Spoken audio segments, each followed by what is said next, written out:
मध्य प्रदेश और मैं हूं स्वाति आपके साथ। आइए रुक करते हैं आज के बुलेटिन पर।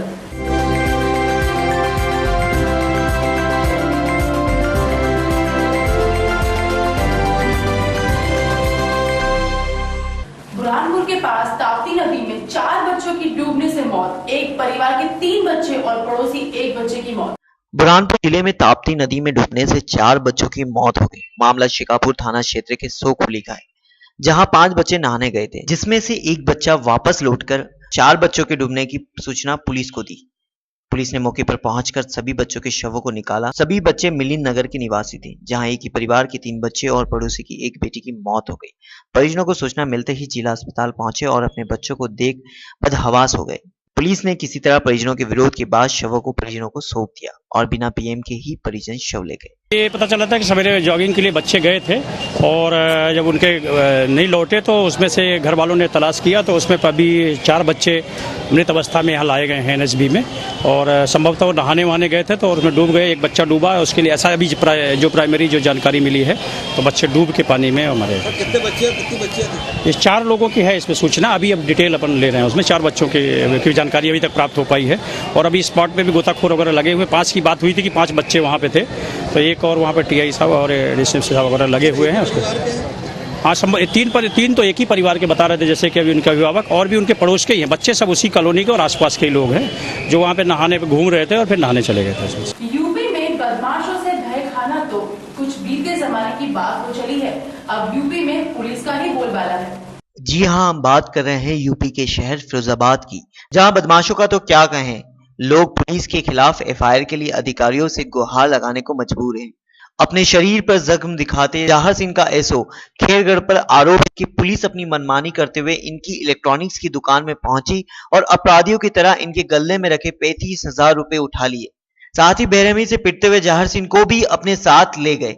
यही नहीं, शाम तक पिटाई के बाद 25,000 रुपए घर से मंगवाकर इन्हें छोड़ा गया, जबकि इनका कसूर सिर्फ इतना था कि पुलिस की मुखबरी करने वाले किसी शख्स से ये जनाब पंगा ले बैठे थे। अब अपने लोगों के हितों के ध्यान में रखते हुए पुलिस ने ये कदम उठाना जरूरी समझा और बेचारे व्यापारी को ये पंगा महंगा पड़ गया। फिलहाल मामला काफी जद्दोजहद के बाद पूरा मामला आला अधिकारियों की नजर में आ चुका है, जिसके चलते पूरे मामले की जांच एसपी ने एसपी आरए को सौंप दी है। अब देखना यह है कि इस व्यापारी को इंसाफ मिल पाता है या अभी मामला और भी महंगा पड़ता है। बैठा था। किसकी दुकान करते हैं आप? मैं घड़ी रेडियो की अपनी टीवी की दुकान करता हूँ जी। कुछ पुलिस वाले आए एसओ के साथ में, मेरी दुकान में आगे घुस गए। मेरी दुकान की तोड़ फोड़ सामान उन्होंने इधर से उधर फेंका, सारी तलाशी ली उन्होंने मेरी दुकान में, उन्हें कोई सामान नहीं मिला। मुझे पकड़ के वहाँ से बदमाशों की तरह गाड़ी में डाल के ले गए, थाने ले जाके मेरे साथ बहुत मारपीट की उन्होंने। मेरे पास एक कोई कस्टमर 35,000 रुपये दे गया था, वो पैसे ले गए दुकान से, प्लस 25,000 रुपये शाम को उन्होंने और मंगा के दुकान घर से भाई के द्वारा किसी दलाल के द्वारा सूचना भिजवाई मेरे घर पे, तो उन्होंने मंगवाए 25,000 रुपये, तब मुझे छोड़ा सर। किस बात के लिए पकड़ के ले गए और इतने रुपए लिए? उन्होंने मुझसे कहा कहीं दलाल के द्वारा फ़ोन करवाया, कहते सट्टे का काम करता है, नंबर पता क्या नंबर खुला है।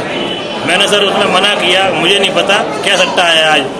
उसने कहा नहीं बताएगा तो मैं तेरी थाने में शिकायत कर दूंगा, पकड़वा दूंगा। मैंने सर उनसे कहा पकड़वा देना। वो चिप आज भी एसओ साहब के पास में है, इतनी मेरी रिकॉर्ड है उस चिप में। मैंने उसमें मना किया, मैं इस तरह की कोई जानकारी क्या अधिकारियों से आप मिले? मैं गया था अधिकारियों के पास में, वो वहाँ पर मिले नहीं थे। 2 दिन से मैं भाग रहा हूँ सर, वो वहाँ पर उपस्थित नहीं थे। आज कुछ लोग मेरे सामने अभी खैरगढ़ के आए थे, उन्होंने एसओ पे आरोप लगाया है, तो मैंने इसकी जांच जो है एसपी आरए को दी है। 3 दिन में जांच करके मुझे बताएंगे, जो सही जांच में बात होगी उस पर कार्रवाई होगी। विदिशा की मंडियों में गेहूं की आवक में बढ़ोतरी हुई है। इस साल इतनी ज्यादा बारिश होने के बाद भी सहकारी केंद्रों पर आवक बढ़ती जा रही है। किसान एक तरफ ज्यादा बारिश के कारण गेहूं की फसल को लेकर परेशान था, वहीं दूसरी ओर जब फसल की कटाई शुरू हुई तो पैदावार ज्यादा हुई और किसान के चेहरे खिल गए और सहकारी केंद्रों पर आवक बढ़ गई, जिससे किसान और सरकार दोनों को फायदा हुआ है। पैदावार ज्यादा होने से किसान द्वारा लिया गया कर्ज भी किसान आसानी से बैंकों को दे पाएगा। आज के सवाल में हमने जाना कि किस तरह मोदी सरकार आम जनता पर पेट्रोल के दाम बढ़ाकर उन पर महंगाई का बोझ और बढ़ा रही है। इनको क्या कुछ परेशानी, अचानक पेट्रोल के भाव बढ़े और 4 रुपये बढ़े हैं, जहाँ आम इंसान के ऊपर एक बोझ की बहुत परेशानी है। दाम महंगी बढ़ती जा रही है, महंगाई कम हो नहीं रही है। मोदी जी ने कहा था हम अच्छे दिन आएंगे, अच्छे दिन आते तो नहीं रहे और खराब दिन आते जा रहे हैं। हर चीज़ों के भाव बढ़ रहे हैं, दालों के भाव बढ़ गए, गेहूँ के भाव बढ़ गए। गरीब आदमी कैसे खाएगा? आम आदमी तो डला सकता है पेट्रोल, मगर जो गरीब आदमी रोज़ नौकरी करने वाला 20-20, 50-50 रुपये का पेट्रोल डलाता, आप पूछिए इनसे कैसे काम चलेगा? तनख्वाह वही के वही है भाई, तनख्वाह से महंगाई के साथ तनख्वाह बढ़े तो आप पूरा हो सकता है, लेकिन तनख्वाह तो वही है ना, क्या कुछ परेशानी आ गई आपको? भाई नई सरकार में यही परेशानी है भाई, अच्छे दिन आने वाला का बोला था, मगर वो अच्छे दिन तो क्या आए दिन साल भर हो गया इनकी सरकार, क्या निकला? डीजल कोई निकला? महंगाई बढ़ती जा रही है। अभी डीजल के भाव कम हुए थे, उसके बाद में भी महंगाई कम नहीं हुई। सरकार को महंगा कम कराना चाहिए ना भाई, डीजल के पेट्रोल के भाव सस्ते करें तो महंगाई कम होना चाहिए, महंगी नहीं हुई। तो आम आदमी को बहुत तकलीफ होती है चलने के अंदर, गाड़ी के अंदर, और बहुत से गरीब लोग हैं जो गाड़ी चलाने वाले हैं, उनको भी बहुत तकलीफ होती है। कभी भाव उतर जाते हैं, कभी चढ़ जाते हैं, और डायरेक्ट इतना उतारने के बाद फिर 4 रुपये बढ़ा देना। जहाँ मोदी सरकार ने कहा था कि अच्छे दिन आएंगे, तो क्या आपको लगता है आम आदमी के अच्छे दिन आएंगे? तो नहीं लगता था कि अच्छे दिन आए, और बुरा दिन आ गए। और बुरा दिन सरकार के अच्छे दिन तो बिल्कुल नहीं आए। उन्होंने वादा किया था कि अच्छे दिन आएंगे, अच्छे दिन तो आए नहीं, सब परेशान हैं। हर आम इंसान परेशान, बहुत परेशान है, हर चीज़ में भाव बढ़ना है। इस बुलेटिन में इतना ही। देखते रहिए खबर नेशन मध्य प्रदेश।